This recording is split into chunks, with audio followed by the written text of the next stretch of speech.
The vicarage garden of St. Mary the Virgin in Little Paddleton had never looked more beautiful or more troubled.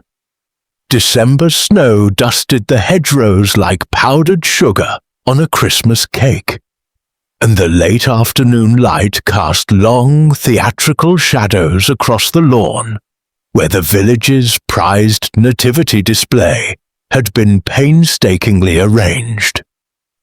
For 30 years, the annual Christmas pageant had become the heart of Little Paddleton's seasonal celebrations, a living nativity that required months of planning, considerable expense, and perhaps more drama than the story of Jesus' birth truly warranted. Miss Jane Marple stood at her garden gate, her weathered hands folded across the top of her walking stick, observing the scene before her with the quiet intensity that only someone who has spent 78 years watching human nature could muster. Her small bird-like frame seemed almost fragile against the winter landscape, yet there was nothing frail about her eyes, sharp as a sparrow's, missing nothing. She had positioned herself there intentionally, having received a hastily scrawled note from her friend Eleanor Hartwell, the vicar's wife, requesting her presence at the garden that afternoon. A small crisis, the note had read. Eleanor had been crying when she'd written it. Miss Marple could tell by the way the pen had wavered on certain letters. The nativity display itself was a marvel of amateur theatrical ambition. A wooden stable, crafted by the carpenter Mr. Thorne, dominated the center of the garden. Its thatched roof was genuine, imported straw that had cost the church fund a considerable sum. Carefully positioned around the stable were the figures. Mary and Joseph, fashioned from papier-mâché and painted with surprising skill. The three wise men in their silks and jeweled turbans, shepherds with their crooks, and of course the animals. Wooden caricatures of donkeys, sheep, and cattle arranged in charming clusters. The Christ-child figure was missing, not broken or moved, simply gone. The small, intricately carved wooden infant that had been the centerpiece of the display for the past decade had vanished sometime between noon, when the vicar's wife had made her morning inspection, and 3:30, when young Timothy Prescott had come to feed the live sheep they kept tethered nearby, an addition that Eleanor had insisted upon to bring authenticity to the display. But that wasn't what had truly disturbed Eleanor Hartwell. What had disturbed her, what had sent her to find Miss Marple with near-frantic urgency, was the discovery she'd made while searching the stable for the missing figure. In its place, arranged with meticulous care among the hay, lay something quite different. A human hand, severed cleanly at the wrist, wearing a distinctive gold ring. "Dreadful business," said Constable March, who had finally arrived after the police had been called. He was a capable man in his early 50s, sensible and practical, though not particularly imaginative. Some kind of macabre prank, no doubt. Probably from one of those medical colleges. He stood now in the vicar's sitting room, a cup of tea growing cold in his large, capable hands. Eleanor sat rigidly on the settee, her face the colour of old parchment. The vicar, Reginald Hartwell, a man of considerable faith but somewhat limited earthly perceptiveness, stood uncertainly by the window, occasionally glancing at his wife as if she might dissolve entirely if left unobserved. Miss Marple asked quietly. She sat in her customary chair, the comfortable wingback by the fire, her knitting needles clinking softly as she worked on what appeared to be a pink scarf. She had brought her knitting with her, a habit that often unsettled people who were unfamiliar with how her mind worked. The knitting wasn't distraction, it was focus. The rhythm freed her thoughts to roam across the landscape of human behavior. "Distinctive enough," Constable March said, consulting his notebook. "Gold, with an unusual engraving. We're attempting to determine its origins. Likely a man's ring, substantial, well made. Whoever severed this hand did so with precision. Not a medical instrument, the doctor initially suggested, but something very sharp." "How very theatrical," Miss Marple murmured, her needles never faltering. Eleanor's head snapped toward her. "The placement," Miss Marple explained, glancing up briefly. "Not hidden, not intended to remain undiscovered. Rather, it was meant to be found, wasn't it? The fact that it was arranged in the manger, where the Christ child should rest, that's not accident or panic. That's intention. Someone wanted it discovered." The room fell silent except for the crackling of the fire. "You're suggesting this is connected to someone here?" Constable March sounded skeptical, but his hand had already reached for his notebook, prepared to take notes. "I'm suggesting nothing yet," Miss Marple said firmly. "I'm merely observing. But I wonder, has anyone considered who would have access to the nativity display during those hours? Who knew the figure was missing?"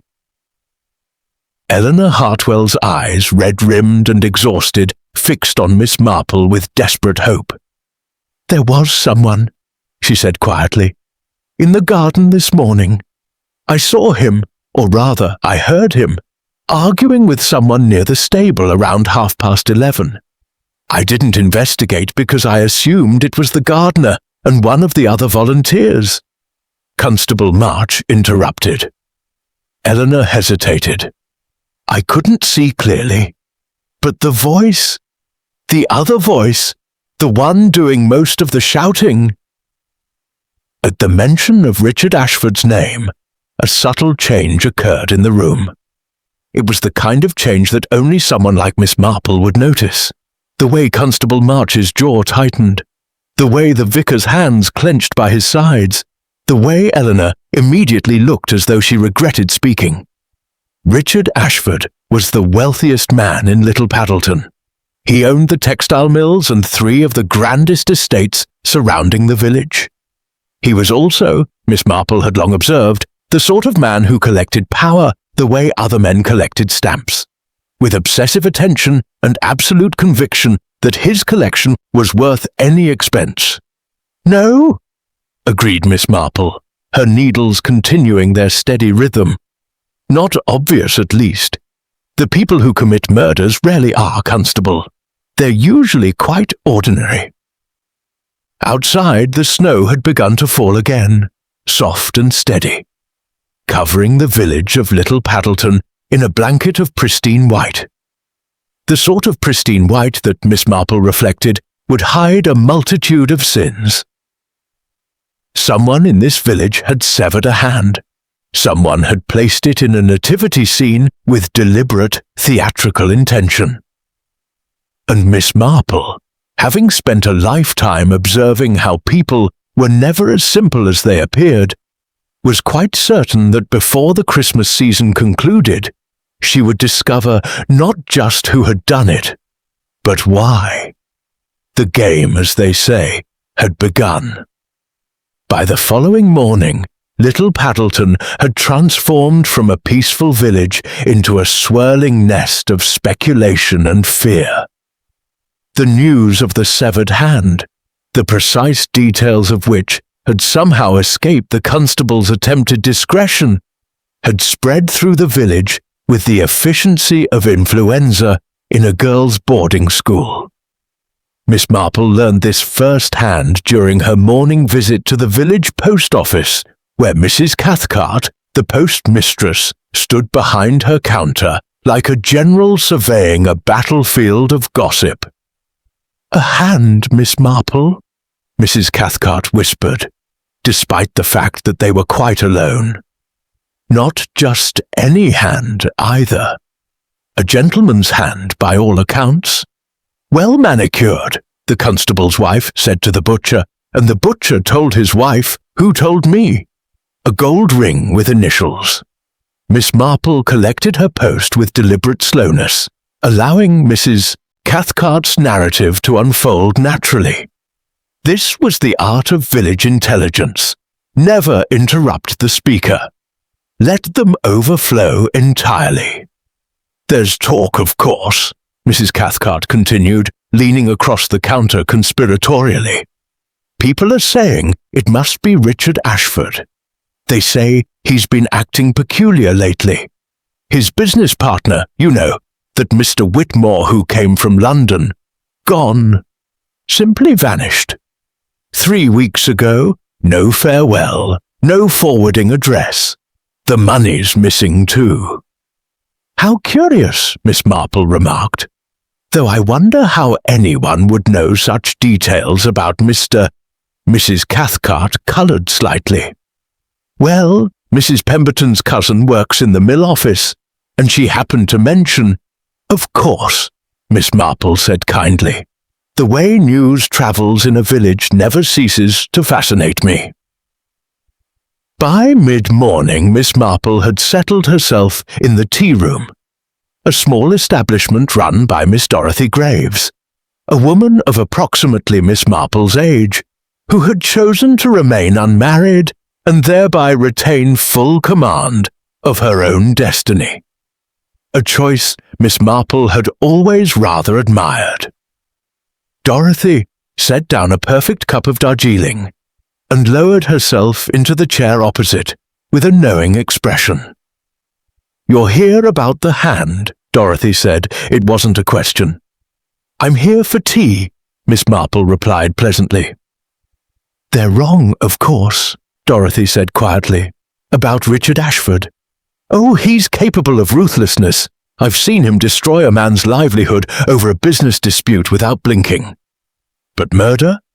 Leaving a severed hand in a nativity scene like some sort of biblical drama? That's not Richard.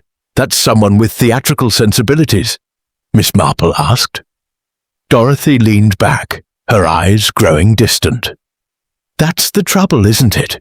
There are several candidates. Take Lionel Prescott, Timothy's father. He was an actor years ago, before he took over the hotel. Still has that theatrical bent. Still performs in amateur productions. And there's the matter of his son and Richard's daughter." Miss Marple took her meaning perfectly. In villages, forbidden romance was always a potential motive. She inquired. "Fierce," Dorothy confirmed. "Richard Ashford has made it abundantly clear that Timothy Prescott would never be suitable for his daughter Catherine. The families are at odds. Something to do with a land dispute 15 years ago. But Timothy and Catherine have been meeting in secret.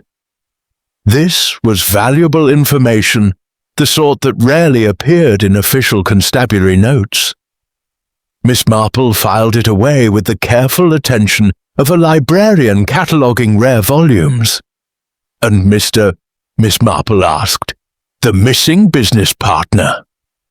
Dorothy's expression grew peculiar, a mixture of distaste and something else. Embarrassment, perhaps. "That's an interesting story," she said slowly.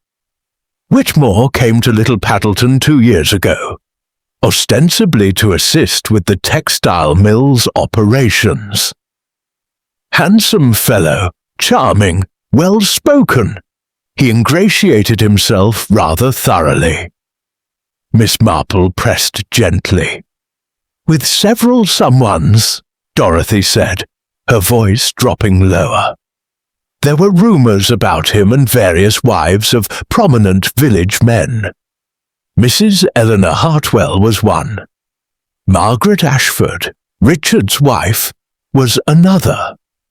Even young Catherine, the daughter, was rumoured to have caught his eye. Whitmore seemed to be the sort of man who found it amusing to create The implications crystallized before Miss Marple's mind like frost forming on a winter window. A seducer, then. A man who enjoyed causing disruption and upheaval. The sort of man who created enemies simply by existing. He would have made a powerful enemy, Miss Marple observed. More than one, Dorothy agreed, which is why the hand is particularly clever, isn't it?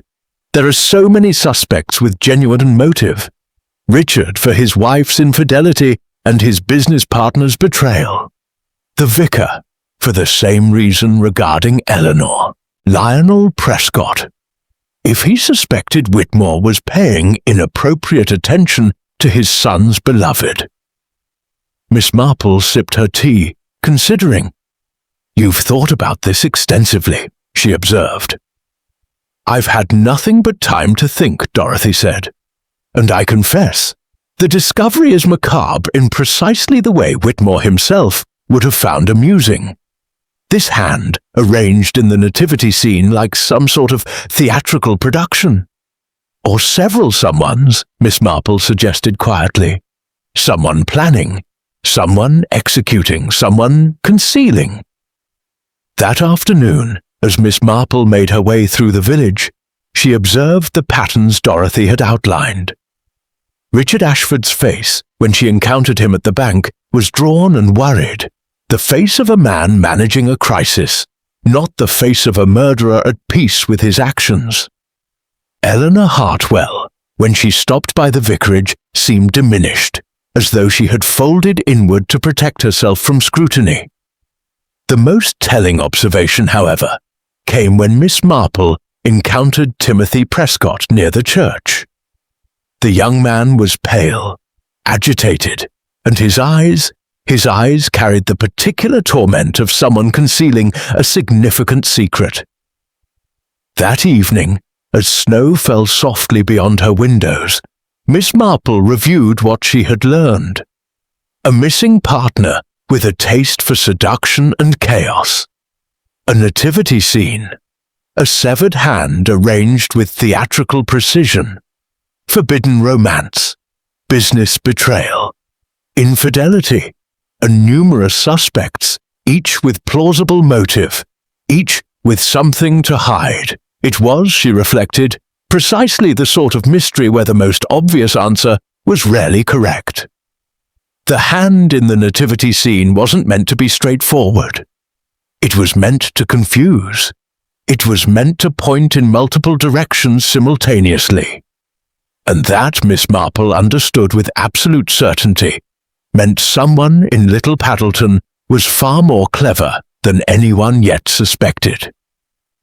Constable March had been surprisingly receptive to Miss Marple's request to examine the nativity display in daylight.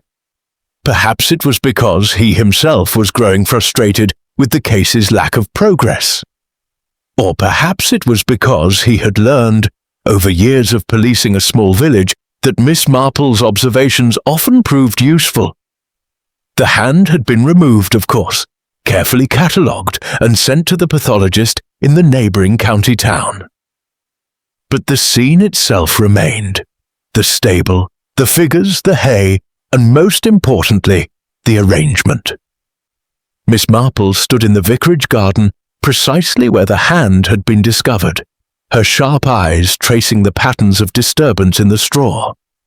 The manger, where Mary's painted face gazed eternally downward, contained traces of blood, not abundant, which was telling. A severed hand would bleed considerably if cut fresh. The modest amount of blood suggested the hand had been placed here some time after the initial injury, when bleeding had largely ceased. She asked Constable March, who stood nearby, looking slightly uncomfortable in the presence of a woman taking such meticulous interest in a crime scene. "Confirmed this morning," he reported. "The pathologist concurs with Dr. Fletcher's initial assessment. The hand belongs to a man in his mid-40s, of good health, with evidence of manual dexterity, but not manual labour." Miss Marple absorbed this information with characteristic stillness. "It appears so," March confirmed. "We're continuing to search for the rest of him, but the chances of finding Miss Marple inquired. The pathologist estimates between 12 and 24 hours before discovery." Miss Marple considered this carefully. Completed by 4 o'clock that afternoon, according to Eleanor Hartwell. She performed a final inspection at 4:30.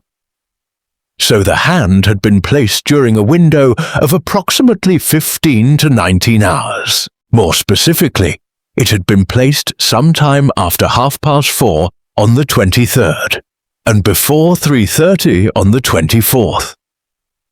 Miss Marple asked. "Anyone," March admitted, his frustration evident. "The vicarage garden is not locked. It's never locked." "How generous of him," Miss Marple observed dryly. "And in that time, no one noticed disturbance."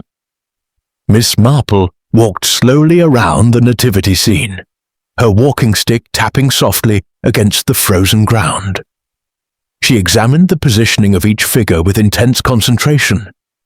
The 3 wise men, slightly askew, as though someone had brushed past them. The shepherds, their arrangement suggesting disturbance, and returned to approximate positions. And the animals, the wooden donkey near the stable entrance bore a small chip on its paint, recent by the look of it. "Someone moved through this display in darkness," Miss Marple said quietly. "Someone familiar enough with the arrangement that they could return the figures to approximate positions, even if not perfect ones." "You're describing someone deliberate," March said slowly. "I'm describing someone who knew what they were doing," Miss Marple corrected. That afternoon, Miss Marple visited the textile mill, a sprawling Victorian structure that dominated the eastern edge of Little Paddleton. She presented herself to the office manager, a severe woman named Miss Davies, and requested information about Adrian Whitmore's employment. What she learned was illuminating, though not in the way she had anticipated. Whitmore had been meticulous in his work, methodical, precise, with an almost obsessive attention to detail regarding financial records. He had arrived 2 years prior with impeccable credentials and had quickly become indispensable to the mill's operations. Miss Marple pressed gently. "He was familiar with people," Miss Davies said carefully, "particularly with the wives of his colleagues. There were incidents, small things really, comments overheard, lingering glances at company events." Miss Marple suggested, noting the woman's reluctance. Miss Davies coloured. "There were rumours, Mr. Ashford's wife certainly, but also the vicar's wife, though of course nothing was ever proven. And young Miss Catherine, Richard's daughter, was seen speaking with him on more than one occasion in a manner that suggested," Miss Marple asked. 23, a beautiful young woman," Miss Marple prompted. "Until she broke the engagement rather suddenly 3 weeks ago, around the time Mr. Whitmore disappeared. Her fiancé was devastated." That evening Miss Marple requested an audience with Eleanor Hartwell. They sat in the vicarage's sitting room, a comfortable space cluttered with the evidence of a vicar's wife's many projects. Embroidery frames, charity lists, hymnal notations. Eleanor was tense, her fingers working anxiously at a thread in her embroidery. "You heard arguing in the garden on the 23rd, Miss Marple said without preamble. "Near the stable." Eleanor's head rose sharply. "I told the constable." "You told the constable it might have been Richard Ashford." Eleanor set down her embroidery with trembling hands. "It was 2 men. One was angry, truly furious. The other was, I don't know how to describe it. Taunting, perhaps? Deliberately provoking the anger." "He said something that frightened me," Eleanor admitted. "He said, 'If you take one more step in that direction, I'll cut you off at the knees.'" Miss Marple felt a subtle shift in her understanding, like a kaleidoscope turning to reveal a new pattern.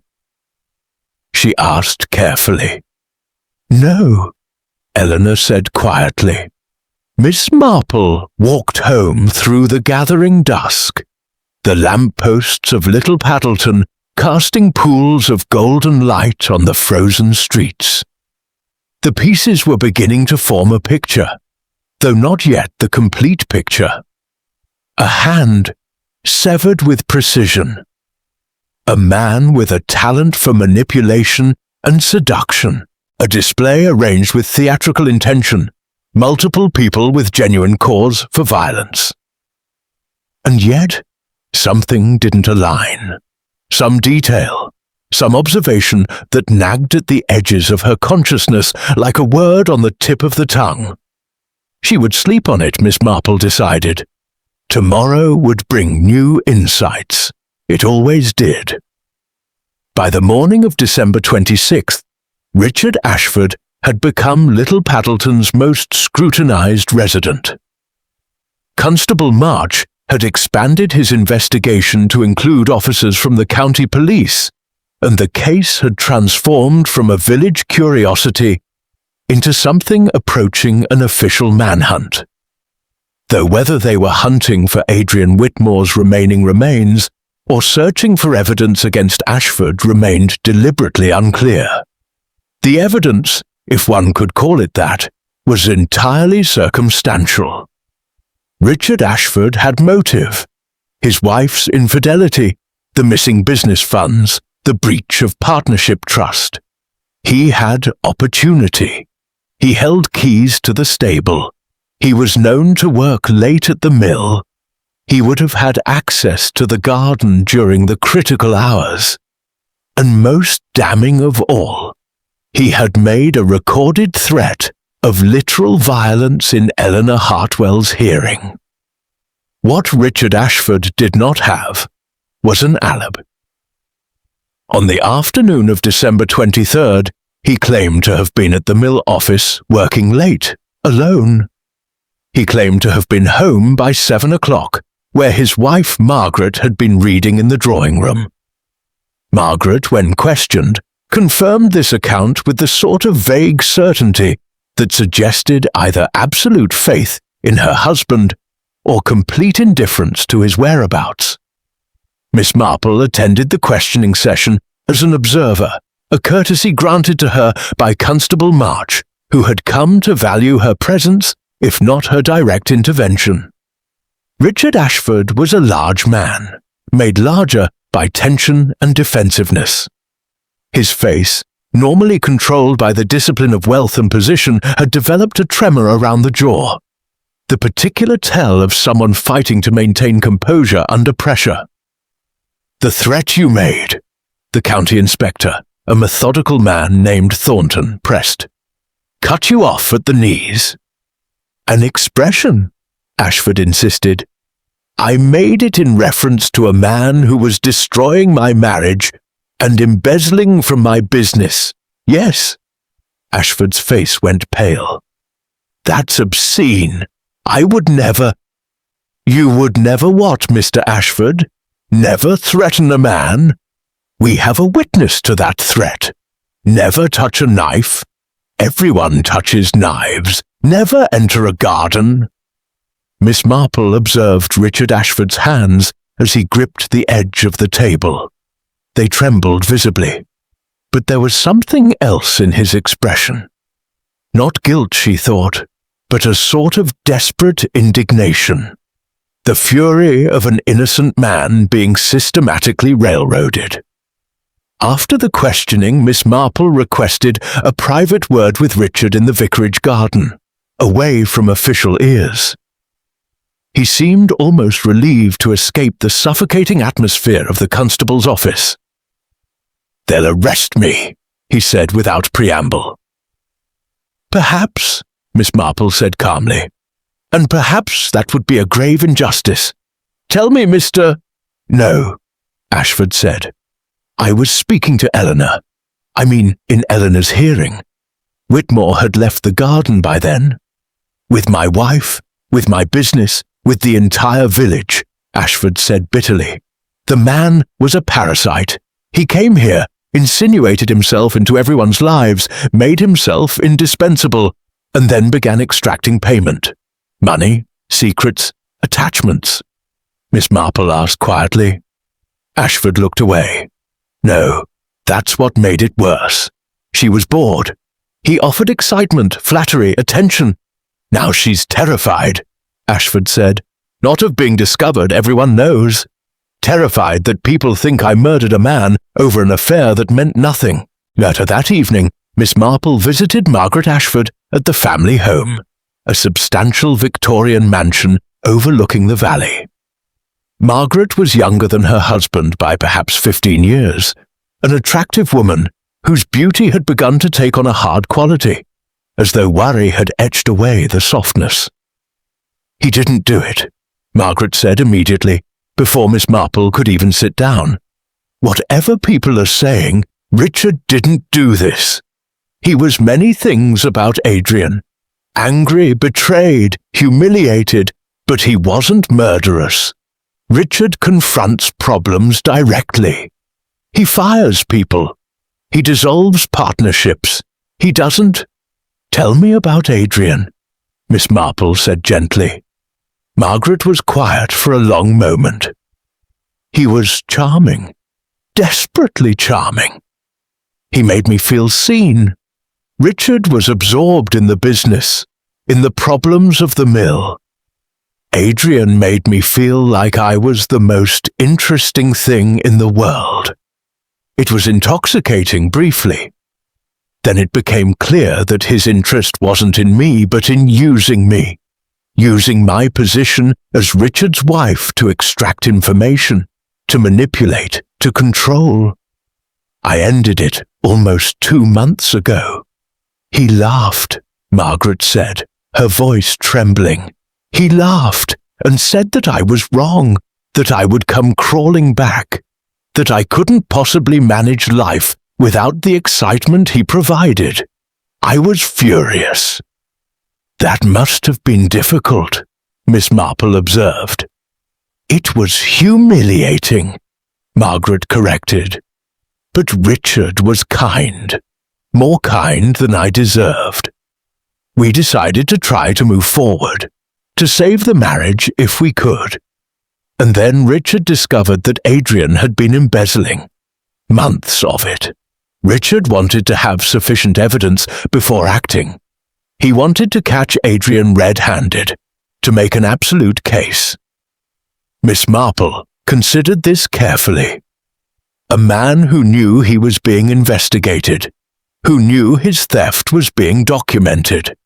A man who had been warned by Richard's literal threat. A man with multiple enemies and multiple people with motivation to wish him harm. Do you know, Miss Marple asked quietly, who Adrian might have confided in? Margaret looked uncomfortable. There was someone, a woman from the village, young, pretty, works at the hotel. Timothy Prescott's sister, actually. Rachel. I saw them speaking together several times, in hushed tones, as though sharing secrets. That name struck something in Miss Marple's memory. Rachel Prescott, Timothy's sister, whom she had not yet spoken to directly. A young woman apparently trusted by Adrian Whitmore enough to confide in. A young woman who remained notably absent from the village gossip and speculation. That night Miss Marple sat in her study, a cup of cocoa growing cold beside her as she reviewed her notes. The obvious suspect, Richard Ashford, was very likely being wrongfully targeted. The constable's theory was logical, but incomplete. A severed hand, arranged deliberately. A man who collected leverage and secrets. Multiple enemies. multiple motives. And yet something remained elusive. A detail that didn't fit. An element that Miss Marple sensed, but had not yet identified. She closed her notebook with a soft sigh. Tomorrow she would speak with Rachel Prescott. Tomorrow the picture might become clearer. For now, Richard Ashford remained under suspicion, caught in the machinery of justice, awaiting the arrest that would come if nothing changed. Rachel Prescott worked at the Paddleton Hotel, a charming establishment owned by her father Lionel, where she managed the reception desk with quiet efficiency. She was 25, dark-haired, and possessed the sort of unobtrusive prettiness that suggested she had spent considerable effort perfecting the art of being overlooked. Miss Marple found her on the afternoon of December the 27th, reorganizing guest registers with meticulous care. "Miss Prescott," Miss Marple said pleasantly, "I wonder if you might spare me a few moments of your time." Rachel's hands stilled on the register. Her face, when she looked up, revealed a complexity of emotion. Fear, certainly, but also resignation, as though she had been expecting this visit. They retired to a small office behind the desk, furnished with a desk, 2 chairs, and the accumulated paperwork of hotel management. "You knew Adrian Whitmore?" Miss Marple began without preamble. Rachel did not attempt to deny it. "He asked me to keep his confidence. I thought I did," Rachel said quietly. "At first. But I came to understand that Adrian Whitmore didn't trust anyone."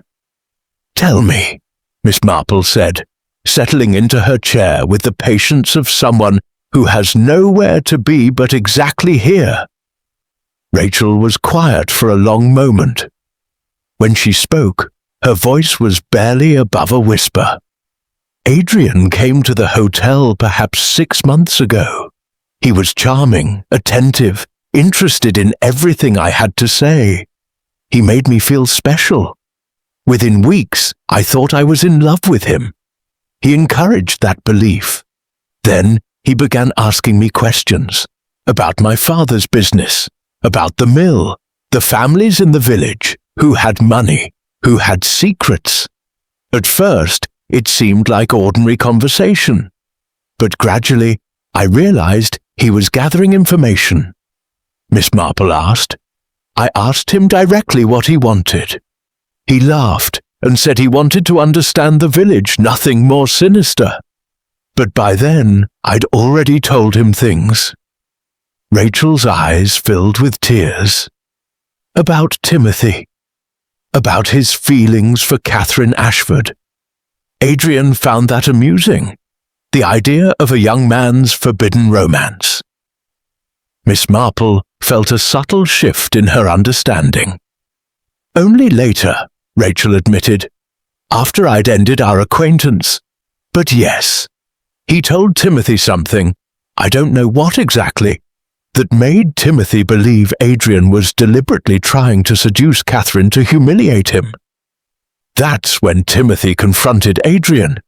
That's when—" She stopped, her face going pale.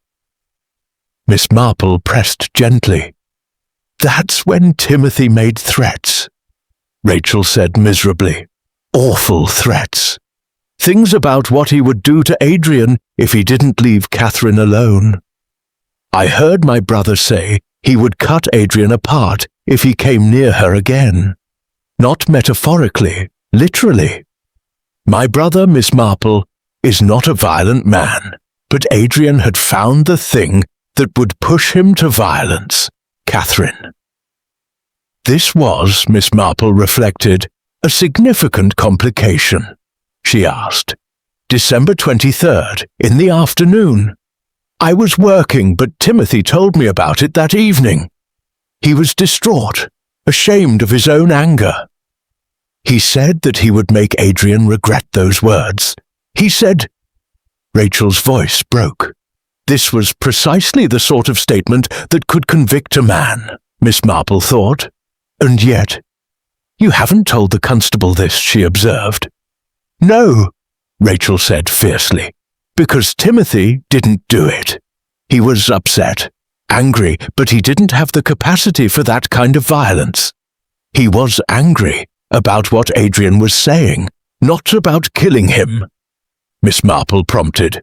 "Besides, I wasn't the only one Adrian confided in about his manipulations," Miss Marple asked sharply. Rachel hesitated, clearly wrestling with the decision to speak. "Eleanor Hartwell," she finally said. "Adrian had access to the vicarage through Eleanor's friendship with him. He used to go there when the vicar was away. Eleanor thought it was a secret romance, something private and thrilling. But Adrian was using that access to gather information about the vicar's charitable work, about financial donations to the church, about parish secrets." "My goodness," Miss Marple murmured. "There's more," Rachel continued, her words now tumbling out as though a dam had broken. "Adrian discovered something about Eleanor, something from her past. He never told me specifically what it was, but he was excited about it, said it was the most valuable secret he'd uncovered yet." "I don't believe so," Rachel said. "But Adrian was planning something. I could see it in how he was behaving toward her. Less like a lover and more like a predator preparing to strike. That's when I ended things with him entirely. He said I would regret it.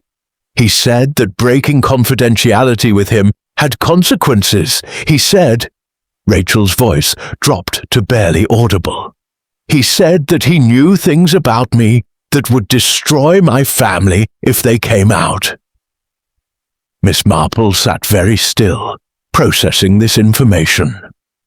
Adrian Whitmore had been not simply an unfaithful business partner, but a deliberate manipulator, a man who gathered secrets and leveraged them for control. He had blackmailed Rachel. He had used Eleanor's loneliness as a tool. He had deliberately taunted Timothy about Catherine. He had embedded himself in the village with the precision of a surgeon placing a scalpel. Miss Marple asked quietly. "I don't know," Rachel admitted. "But I know he was planning something significant. He mentioned something about a revelation that would change everything, about exposing someone important." At those words, Miss Marple's breath caught slightly. Adrian Whitmore had been planning something theatrical, something involving the Nativity display, before he disappeared. "One final question," Miss Marple said. "Did Adrian ever mention being afraid of anyone?" Rachel considered this carefully. "Only once. He said there was someone in the village with enough intelligence to actually threaten him. Someone who understood how leverage worked. Someone whose secrets, if exposed, would justify any action taken against Adrian. He wouldn't tell me who, but he sounded almost respectful when he spoke about it." That evening Miss Marple sat in her study, surrounded by the notes she had compiled. The case against Richard Ashford suddenly seemed far less substantial. But it had also become far more complex. Adrian Whitmore hadn't simply been killed by a man he'd wronged. He had been orchestrating something. He had secrets of his own.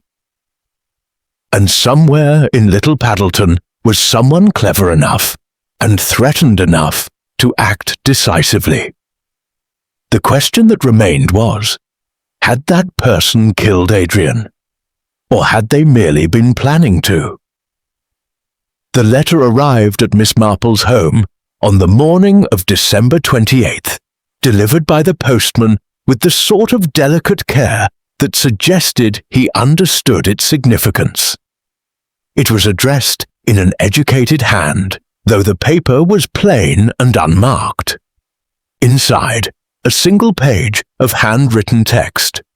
I know you are investigating the death of Adrian Whitmore. I also know that an innocent man stands accused. I cannot come forward officially. My own situation is too precarious. But I can provide you with information that will change the direction of your inquiry. Meet me at the old mill house at 3 o'clock today. Come alone. You will recognize why I cannot reveal myself openly when we speak. Miss Marple showed the letter to no one. Instead, she made her usual morning calls, took her tea at the village tea room, and at precisely 2:45 began her walk toward the old mill house, the abandoned structure on the property's eastern edge, no longer in use, but occasionally frequented by village children seeking adventure. Eleanor Hartwell was waiting for her. She stood in the dusty shaft of winter sunlight that penetrated through the mill's broken windows, her face drawn and aged beyond her years. She was clutching a small wooden box to her chest as though it were the most valuable thing she possessed. "Thank you for coming," Eleanor said quietly. "I couldn't send this through official channels," Miss Marple asked gently. "About who Adrian Whitmore really was?" Eleanor corrected. She opened the wooden box with trembling fingers. Inside lay a collection of photographs, letters, and documents. Adrian was blackmailing me. He had discovered something about my past that I have kept secret for 30 years. Miss Marple examined the contents of the box with careful attention. The photographs were old, dated 1895, showing a much younger Eleanor, barely more than a girl, in the company of a man who was not Reginald Hartwell. A man with dark eyes and a charming smile. A man who had clearly meant something significant to her. "You were engaged to someone else," Miss Marple said, not as a question. "I was in love with someone else," Eleanor corrected bitterly.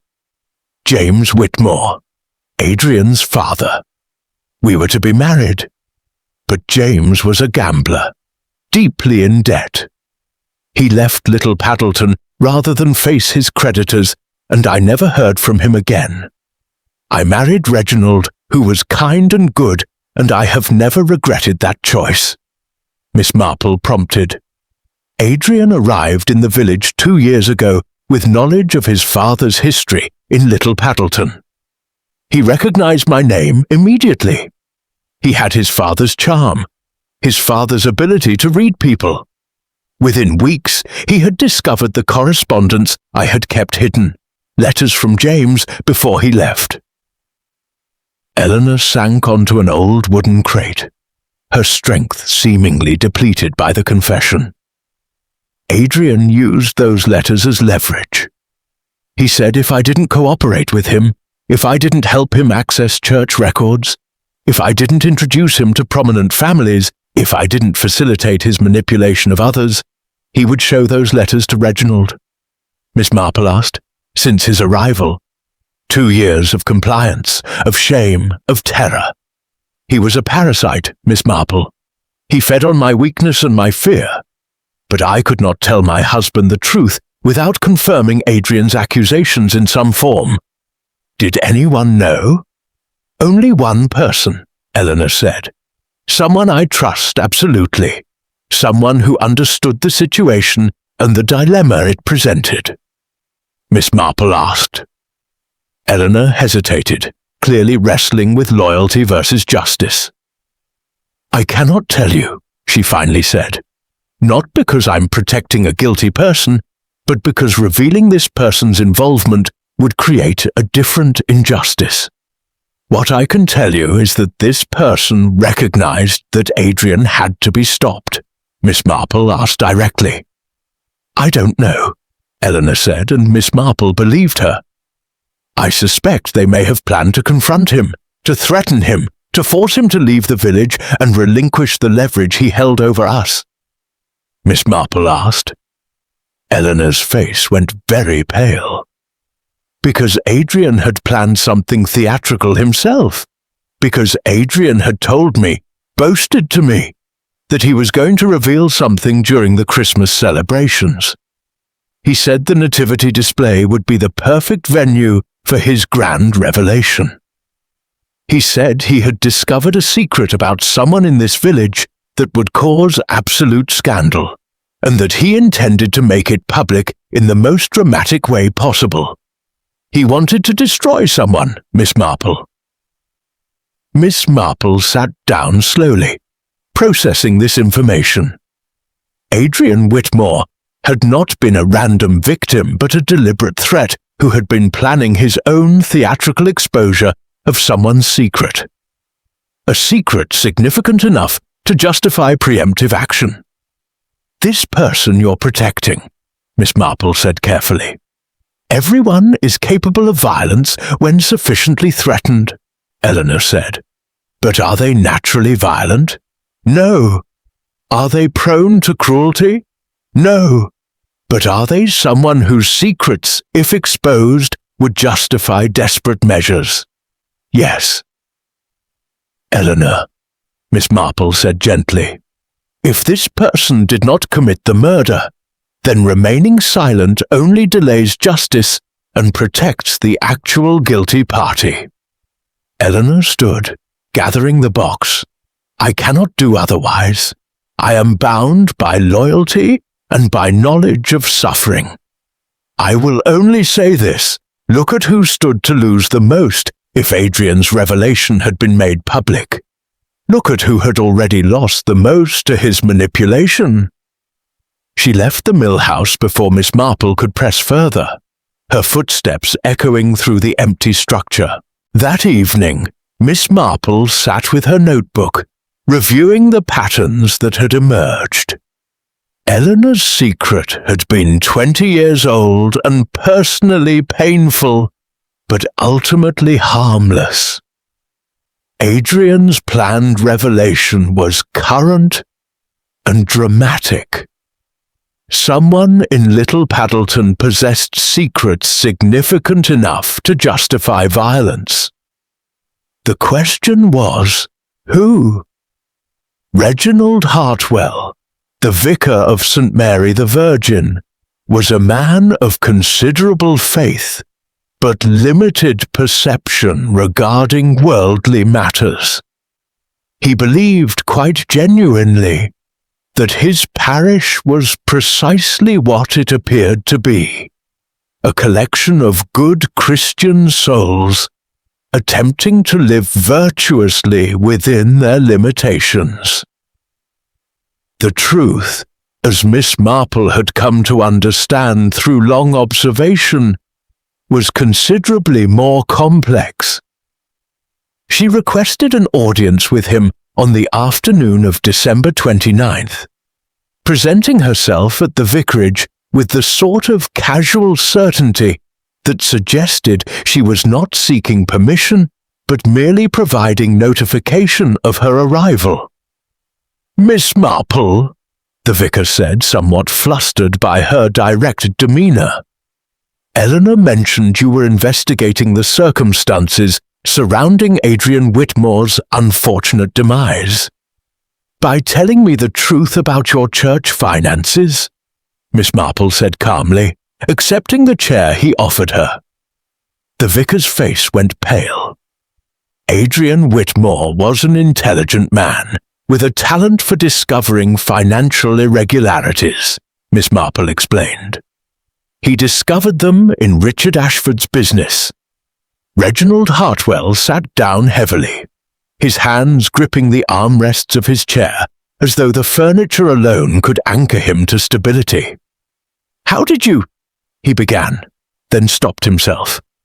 Adrian told me nothing, Miss Marple said gently. But Eleanor told me that he had discovered something about someone in this village that he planned to expose. Something significant enough to threaten that person's position, reputation, and perhaps freedom. That suggested to me something beyond personal scandal. The vicar's shoulders sagged. Then do, Miss Marple said, her needles already beginning their familiar rhythm. She had brought her knitting, as always. The story emerged slowly, punctuated by the vicar's obvious shame and desperation. 7 years prior, St. Mary the Virgin had been in significant financial distress. The roof had required replacement at considerable expense. The heating system had failed. The churchyard wall was crumbling. The diocese had made it clear that funds would not be forthcoming for what they considered routine maintenance. Reginald had been desperate. Enter Geoffrey Ashford, Richard's younger brother, who served as the church's treasurer and bookkeeper. Geoffrey had suggested a solution. The church would apply for grants and donations from charitable organizations, funds that would be collected and held in a special account. The grants would be legitimate, but the accounting of those funds would be flexible. Money would be claimed for specific repairs that were never quite completed, allowing the church to retain a percentage for operational costs. It was not theft, the vicar insisted weakly. The money was used to maintain the church, but yes, the accounting was deliberately obscured. Miss Marple asked, "Several months ago, he came to Eleanor asking questions about the church finances, ostensibly out of idle curiosity. But he was systematic, probing. He reviewed our records, our grant applications, our expenditure documentation." Miss Marple asked, though she could anticipate the answer. At first, nothing. He simply observed that we were engaged in a sophisticated form of fraud. Then he began to demand payment. Money extracted from the very accounts he had discovered were improperly managed. When I refused, he threatened to report us to the diocese and to secular authorities. Miss Marple asked sharply. "In London," the vicar said. "I sent him away as soon as I realized Adrian was moving toward revelation." "Ah," Miss Marple asked quietly. The vicar's face crumpled. Geoffrey left 10 days ago. December 19th.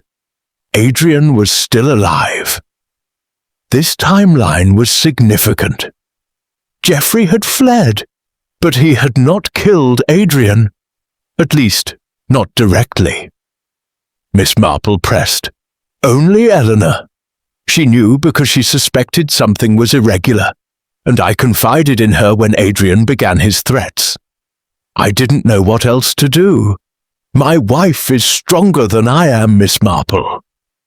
Miss Marple asked, though suspicion was already crystallizing in her mind. "Eleanor said we should speak to someone who might understand the situation. Someone whose own circumstances made them sympathetic to the necessity of protecting oneself from exposure." "The person she confided in at the mill house," Miss Marple said. "Yes," the vicar confirmed. "Though I don't know who that person is. Eleanor has never told me." "And then Adrian Whitmore was found dead," Miss Marple observed. "It's a message," the vicar said, his voice barely audible. "Someone was telling me, telling us, that Adrian had been stopped, that we were safe." Miss Marple set down her knitting. The picture was becoming clearer, though still incomplete. Someone intelligent, someone who understood leverage and power, someone who was themselves threatened by Adrian's knowledge. That person had taken action. But the question remained, had they killed Adrian themselves, or had they simply ensured that someone else did? She rose to leave, and the vicar grasped her arm desperately. "Please," he said, "Richard Ashford will be arrested within days. The circumstantial evidence against him is overwhelming. But he didn't do this. Whoever acted against Adrian, it wasn't Richard, it was someone else." "Protection," Miss Marple said thoughtfully, "often requires sacrifice." That evening Miss Marple sat in her study, reviewing the expanding web of secrets. Eleanor's past, the vicar's financial fraud, Geoffrey's flight.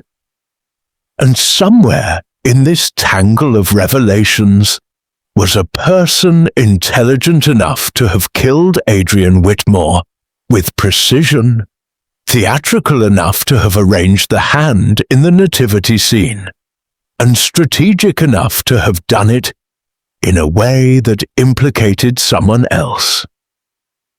The pieces were beginning to shift into new arrangements. But the central mystery remained. Who had drawn the knife? And why?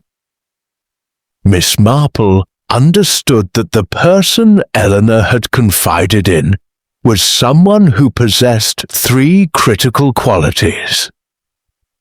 Intelligence sufficient to understand the danger Adrian represented, access to knowledge of multiple secrets, and the capacity to act decisively when presented with a threat. These qualities narrowed the field considerably. On the afternoon of December 30th, she requested a private conversation with Lionel Prescott at the Paddleton Hotel. She found him in his small office, reviewing guest registers with the methodical attention of a man accustomed to managing details. "Mr. Prescott," she said, settling into a chair uninvited, "your son Timothy made several threats against Adrian Whitmore's life." Lionel's hands stilled on the register. Timothy was angry. "Young men do," Miss Marple agreed, "but they also attempt to follow through on them far more often than people like to acknowledge." "I suspected as much," Lionel said carefully. "I tried to counsel him toward restraint," Miss Marple pressed. Lionel was quiet for a long moment. He appeared frustrated, angry, but not triumphant, not satisfied. "So Timothy did not kill Adrian Whitmore," Miss Marple concluded. "No," Lionel said firmly.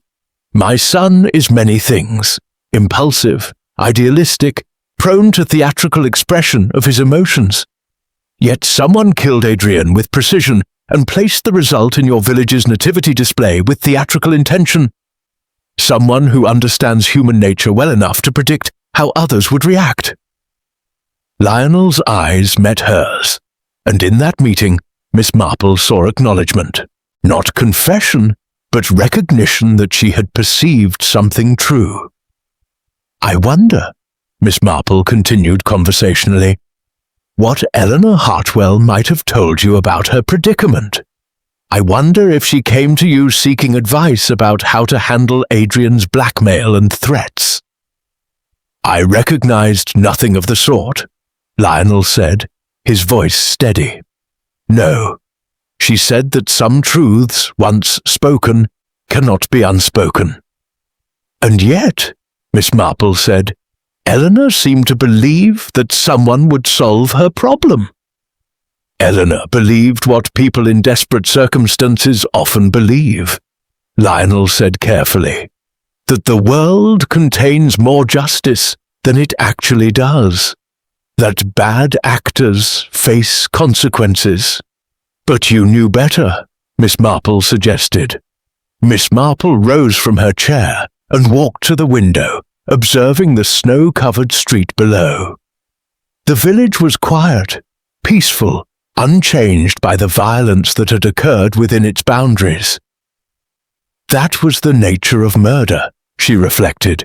It created ripples that only those directly involved could perceive. "Mr. No," he said without hesitation. Miss Marple believed him. His denial carried the ring of truth, but not the truth of innocence, rather the truth of a man who understood the distinction between knowing something must be done and actually doing it, between facilitating action and executing it personally. "But you know who did," Miss Marple said. It was not a question. "I know someone who was sufficiently threatened to take preemptive action," Lionel said carefully. "Someone whose secrets Adrian had discovered and planned to expose in the most dramatic way possible. I chose to recognize that justice is not always the same as truth," Lionel said. "Adrian Whitmore was a predator. He destroyed lives for amusement and profit. He extracted leverage and exercised it without mercy. He had plans to create maximum devastation during the Christmas season, to use the Nativity display as a stage for theatrical cruelty. Someone murdered him," Miss Marple corrected. "Someone removed a threat," Lionel said. "That is a dangerous philosophy, Mr. It is the only philosophy that survives long contact with genuine evil," he replied. That evening, Miss Marple visited Dorothy Graves at her home. The tea Ramona was preparing Christmas supper, her kitchen fragrant with the scent of roasting poultry and herb-seasoned vegetables. "You know who did it," Miss Marple said without preamble. "You and Lionel Prescott both know." Dorothy set down her knife and turned to face Miss Marple directly. "I know someone who was being systematically destroyed. I know someone whose family would have been obliterated if Adrian Whitmore had made good on his threats." "That doesn't answer my question," Miss Marple said gently. "No," Dorothy agreed. "It doesn't. And I won't answer it. I will only say that if you were in Miss Marple's position, if you knew a person whose entire world stood to collapse, whose children would be ashamed to bear their name, whose marriage would dissolve, whose livelihood would be destroyed, wouldn't you have been tempted toward action?" "I would consider it," Miss Marple admitted. "The law is often an inadequate instrument for addressing genuine injustice," Dorothy said. "Adrian Whitmore had leverage over at least 4 people in this village. The police, if given full information, would have prosecuted Adrian. But they would not have understood the desperation that drove someone to act. Yet someone is being falsely suspected," Miss Marple said. "An injustice," Dorothy acknowledged. "And if I do discover the truth, what then?" "I expect you to do what you always do," Dorothy said softly, "to see the full complexity of human nature, to recognize that someone can be both guilty of a crime and deserving of understanding."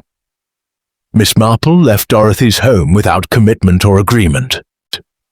But she understood now that the person she sought was someone significant enough to have engendered such fierce loyalty.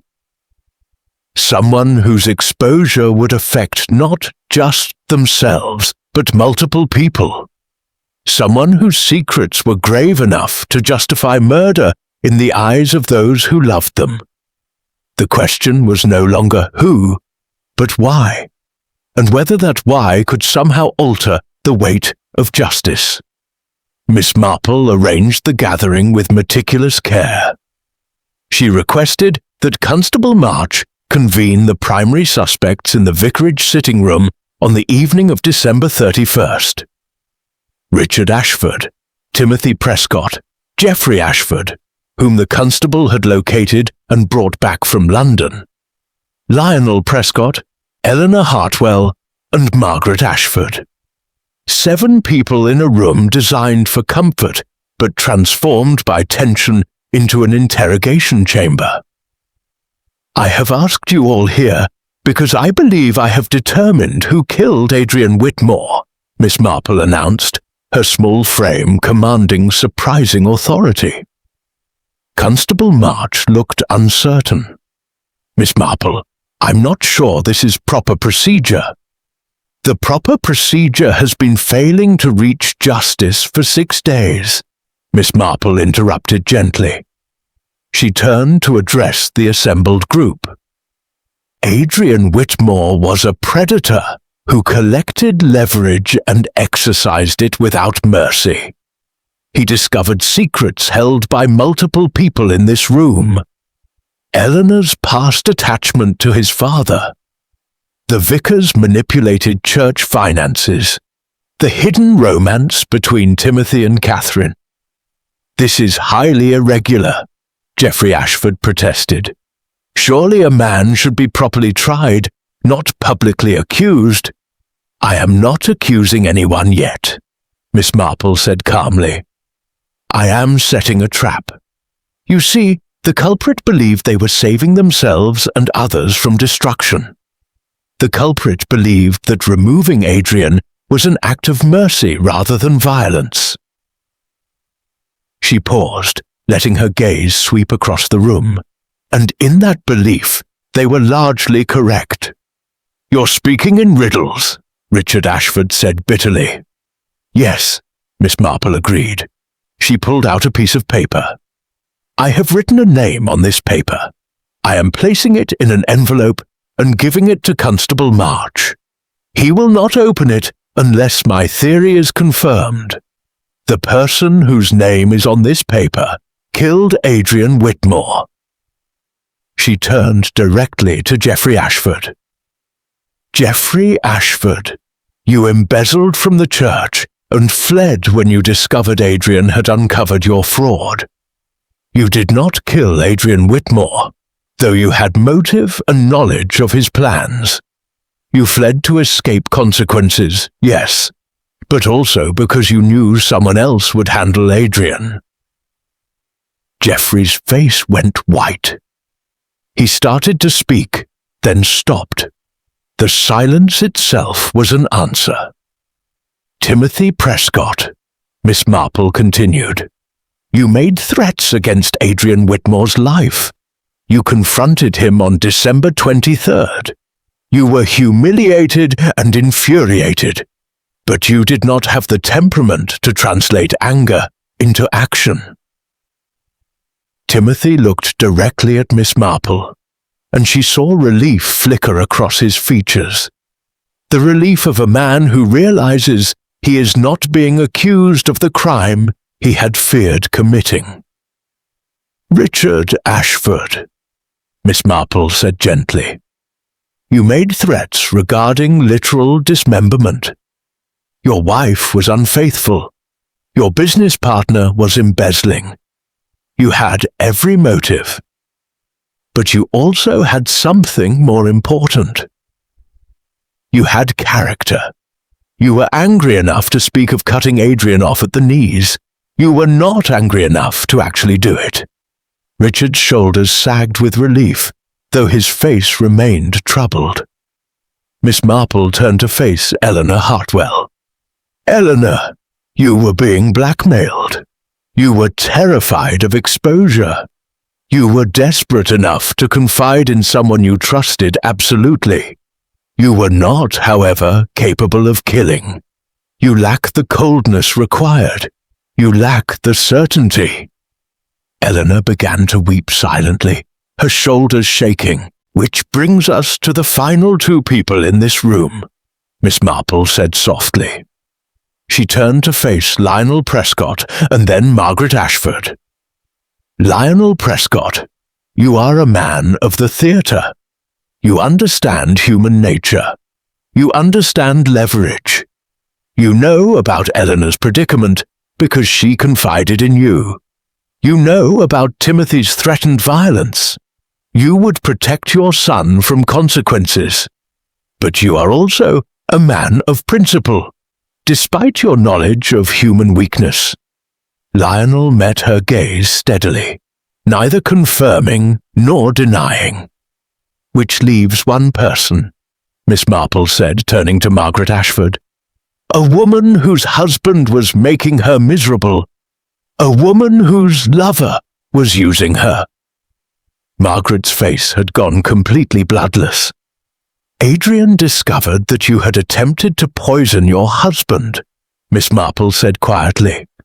Not successfully, but with intent. He found evidence, perhaps a letter you wrote but never sent, perhaps documentation of your research into arsenic, perhaps a confession you made in confidence to someone who reported it to Adrian. I didn't, Margaret began. I believe you, Miss Marple said gently. I believe the poisoning was a fantasy, a desperate thought you entertained but never enacted. But Adrian's revelation would have made it seem real. It would have destroyed your marriage, resulted in criminal investigation, ruined you socially and professionally. Margaret was trembling. I know, Miss Marple said. The silence that followed was profound. Outside, snow continued to fall on Little Paddleton, soft and relentless. Constable March held up the envelope. Open it, Miss Marple instructed. March opened the envelope. His face shifted from confusion to recognition. He looked at the assembled group. Margaret asked, her voice hollow. A test, Miss Marple corrected. Your relief at not being truly suspected will fade, Margaret, and your guilt at knowing who committed this crime, at knowing that someone sacrificed their freedom to protect you, will become unbearable. It took 3 days for the weight of guilt to become unbearable. Margaret Ashford came to Miss Marple's cottage on the afternoon of January 3rd, her face haggard and her hands trembling with the palsy of someone who had stopped sleeping. She sat in Miss Marple's parlour with a cup of tea she could not drink and a burden she could not continue carrying. I came to tell you the truth, Margaret said, her voice barely recognizable as her own. Not for justice, not for anyone but myself. Miss Marple set aside her knitting and gave Margaret her complete attention. It was Catherine, Margaret said. The words hung in the air like a confession in a confessional, absolute and irrevocable. Tell me, Miss Marple said gently. Adrian discovered something about me, Margaret began, her words tumbling out in a desperate rush. He learned that years ago, when I was desperate and unhappy, when Richard was cold and absent, I attempted to poison him. Not successfully. I was a coward, and I stopped before I actually administered the poison. But I documented it. I researched it. Miss Marple asked. It doesn't matter now, Margaret said miserably. The point is, Adrian found out. He found evidence. He came to me and said he would expose me publicly during the Christmas pageant. He said he would describe my attempt to poison my husband, detail my research, reveal me as a dangerous woman capable of murder. Miss Marple prompted. Catherine overheard our conversation. She had come home early and heard Adrian's threats through the drawing-room door. Margaret's voice broke. She was furious. She came to me after Adrian left, and she asked what he wanted. I told her he wanted money, confidentiality, compliance with his schemes. Catherine said that wasn't acceptable. Miss Marple asked. No, Margaret said. I thought she meant we should report him to the police, gather evidence against him, have him arrested for blackmail, Miss Marple asked. Catherine followed Adrian to the vicarage garden where he was meeting with Eleanor. She waited for him to emerge. She had brought a kitchen knife, our best knife, sharpened to surgical precision. When Adrian came out of the garden, she confronted him in the darkness. Miss Marple suggested. He laughed at her, Margaret said, her voice filled with her daughter's remembered fury. He said that a young girl couldn't possibly force him to do anything. He said that her threats were amusing. So she killed him, Miss Marple said quietly. She cut off his hand first, Margaret said. She cut it off deliberately, viciously. She said it was a message, that Adrian's hand, which had written the blackmail letters, which had collected the evidence against so many people, needed to be removed. Then she took the hand to the nativity scene and placed it in the manger where the Christ child should rest. Margaret began to weep openly. My 17-year-old daughter committed murder to protect me from exposure. And then she came home and calmly asked me if we should call the police. When I asked her what she had done, she told me everything. And I lied. I lied to the police. I protected her. Miss Marple asked. She's at school. She went back after the Christmas holidays. She's taken her examinations. She's waiting for university acceptance. She's living her life as though she didn't commit murder 6 days ago. Miss Marple was quiet for a long moment. She understood suddenly why Lionel and Dorothy had been so protective, so determined to keep silent. They hadn't been protecting Catherine because she was guilty. They had been protecting her because understanding the full context made her guilt impossibly complicated to process. A 17-year-old girl, witnessing her mother's humiliation and terror, had acted decisively to save her mother. A 17-year-old girl had understood that Adrian had become a predatory threat to multiple people. A 17-year-old girl had made a choice that was simultaneously murder and mercy, violence and protection. Miss Marple asked. I don't know, Margaret said. I came here thinking I wanted to confess, to accept consequences. But now I'm terrified that Catherine will be arrested, tried, imprisoned. She's brilliant, Miss Marple. She has a future. Catherine cannot be unprotected, Miss Marple said carefully. If I know what I know, then others will eventually know it too. The constable will continue investigating. Unless, Margaret said desperately, unless someone comes forward with a different account. Miss Marple understood what Margaret was suggesting. I would confess to anything to protect my daughter, Margaret said. She was trying to protect me. That would be a terrible injustice, Miss Marple said. Justice is a luxury, Margaret said bitterly. It's a concept for people whose lives aren't already destroyed. My daughter killed a man to save me from ruin. Miss Marple stood and walked to her window, observing the frozen village beyond. In Little Paddleton, secrets had been uncovered, crimes had been committed, and the machinery of justice was grinding toward an outcome that would destroy someone regardless of legal verdict. Go home, Miss Marple said quietly. Speak to Catherine. Tell her that I know what happened, and that she should be prepared for the consequences of her actions, Margaret asked. I will tell the constable what I have concluded through investigation, Miss Marple said. Constable March arrived at Miss Marple's cottage on the morning of January 4th, with the expression of a man who has been given an impossible task, and is determined to see it through with bureaucratic precision. You've solved it, he said, not as a question. It always is, Miss Marple replied, offering him tea.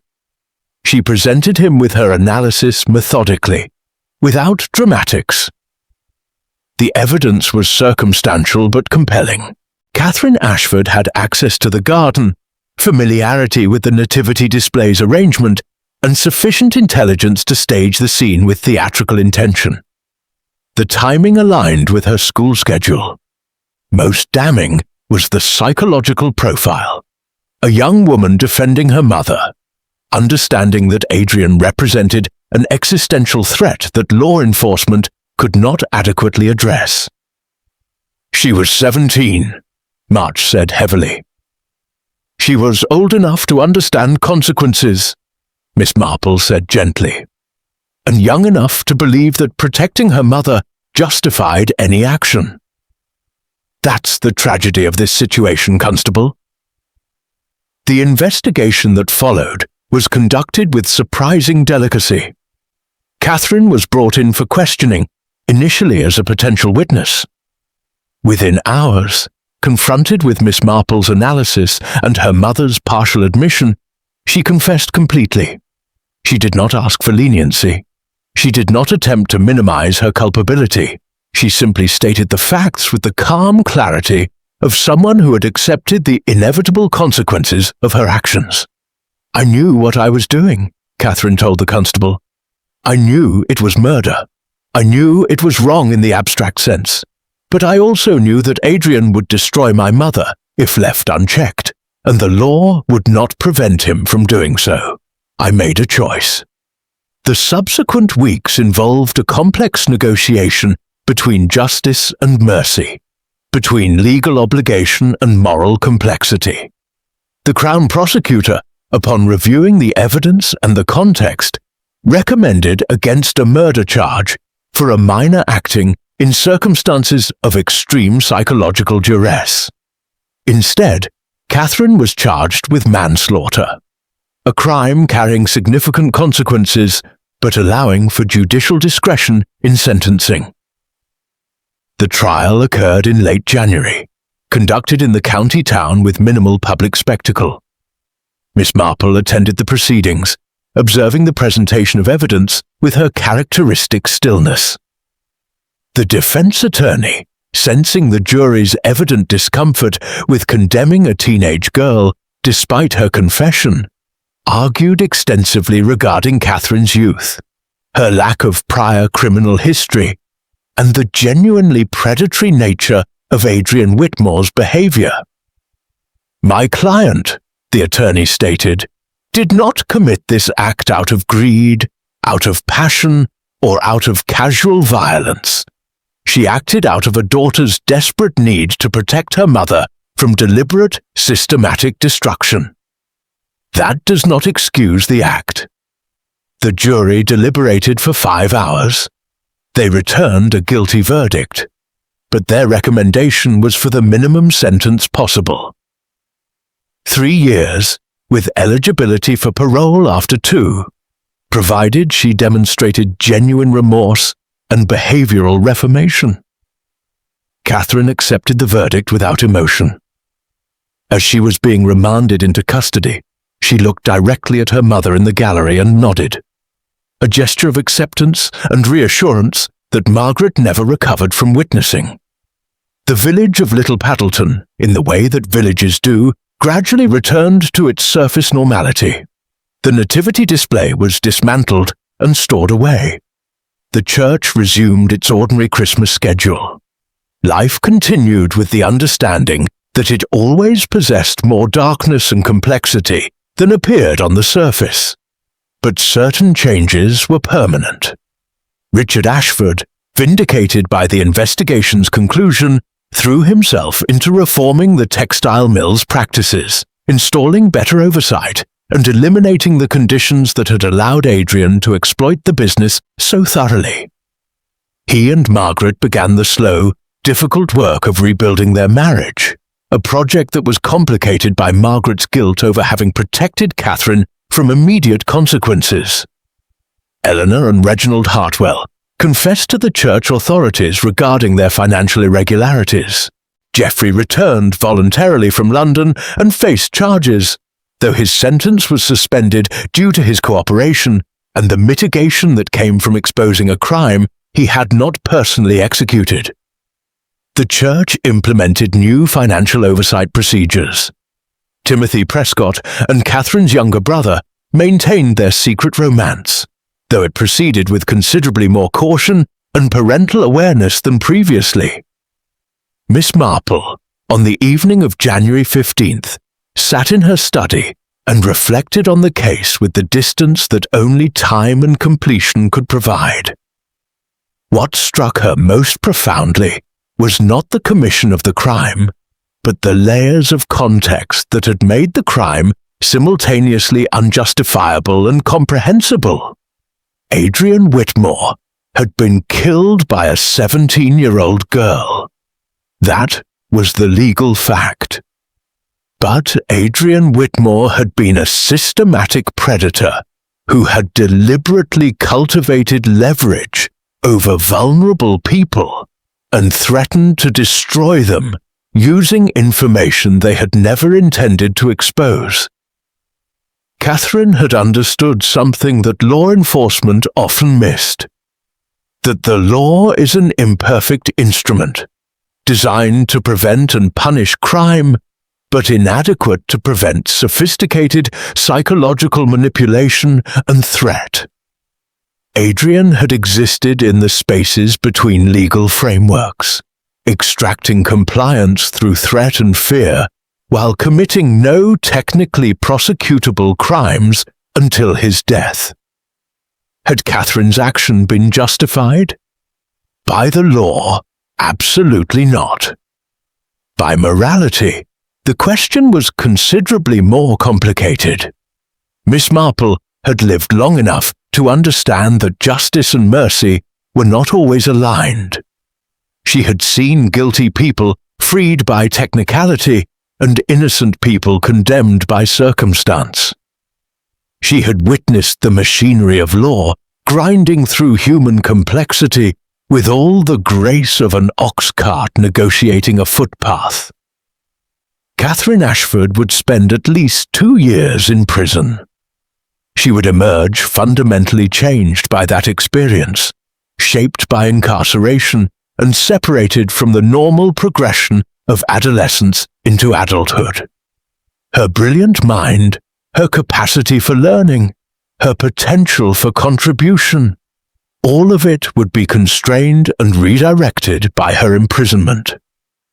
Adrian Whitmore would remain dead, his predatory behavior permanently halted, and the village would carry on, as villages do, with the understanding that some situations had no perfect resolution, only consequences that were more or less bearable.